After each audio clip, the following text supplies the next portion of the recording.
So what's up, kamusta? Ayos pa tayo dyan. So nandito ulit tayo sa may Euromotor booth dito sa may makina Moto Expo 2026. Okay, so meron tayong nakita rito, meron ni-release si Euromotor na PIC X110. Okay, upgraded version ng PIC 110. Okay, so ito pakita ko sa inyo.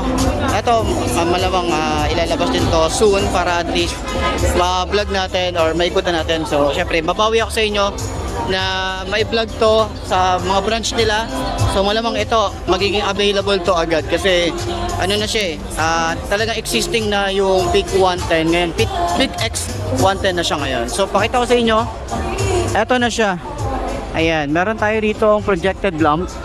Tapos meron tayo rito, ay ito pa rin naman yon, projected lamp pa rin naman to, pero parang nagbago yung side na to. Ayan, so projected lamp, meron tayong daytime running light. May Euromotor tayo rito, kulay gray yung kanyang color variant. So ang ganda ng design. Gusto ko yung decals nya. Ayan, may decals dito, decals sa 110. Meron din tayo rito, may PIC 110 or PIC X na nakalagay dyan. So ayan, tingnan nyo naman yung itsura.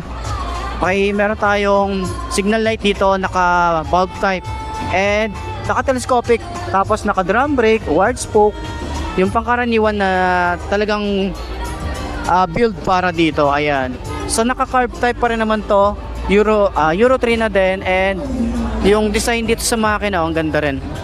Ito yung Euromotor, meron tayong Euromotor dito, may kickstart pa rin naman tayo rito, rear brake pedal, maganda yung tambucho. Maganda talaga yung motor kapag talagang nalilinisan. Doon lumalabas talaga yung kakayahan niya or yung ganda niya para sa akin. So meron tayong tambucho dyan, may cover tayo rito, naka dual shock tayo rito, and then naka drum brake, wide spoke, Yuanqing yung brand niya. Tapos ang ganda ng PIC X dito, lalo sa mga decals niya, ang ganda ng itsura. So ang tabayanan natin kung ano ba yung mga colorway or color variant na ilalabas ni Euromotor pagdating dito sa PIC X110. Okay, so ang kagandahan pala, upgraded dito, meron na rin tayo rito digital. Ayan o, digital panel na tayo rito. Kung ating side mirror, malapad, and mga switches natin dito sumasabay din talaga. Ang ganda, 'di ba? Kulay itim lang, wala siya masyadong color. Ang ano niya, ang elegante niyang tingnan, 'di ba? Meron din tayo USB charging port dito, dalawa na 'yan. Side pocket, ating ignition, simpleng-simple lang talaga. Upuan natin dito, sobrang lambot ng upuan.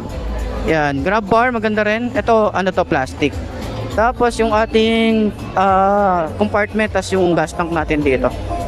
Ayan, kung gusto niyo ng murang motor, tsaka matipid sa gasolina, isa to si PIC 110 or PIC X110 sa mga matitipid, lalo sa 110cc lang to, 'di ba?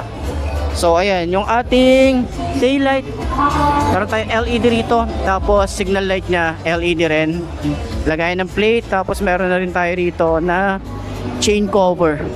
Ayan, dual head shifter. Ayan, yan yung kabuuan nya.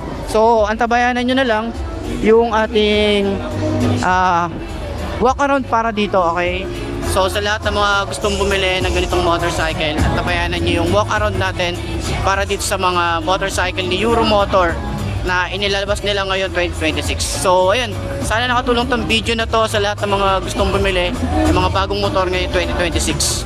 Okay, so ayun, puntahan nyo na lang dito or puntahan nyo na lang yung mga pinakamalalapit na branch dyan sa lugar nyo. Okay, update ko na lang din kayo kung magkano nga ba ang ganitong motorcycle.